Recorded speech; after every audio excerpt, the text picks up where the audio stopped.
দৃশ্যমান করে নাই। আন্দোলনের পরবর্তীতে 1-2 মাস সবাই থমকে গিয়েছিল। প্রশাসন চোর ডাকাত, প্রশাসনের চোর ডাকাত, তারা 1-2 মাস থমকে ছিল।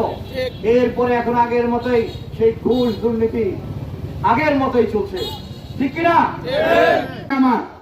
আজকে দফায় দফায় আমরা মাননীয় ইউনো মহোদয়ের সাথে আমাদের এই কমলনগরকে কিভাবে সুন্দর রাখা যায়, ঠিক রাখা যায়, সবকিছু ঠিকমতো করা যায়, আমরা সবসময় পরামর্শ দিয়ে আসছি।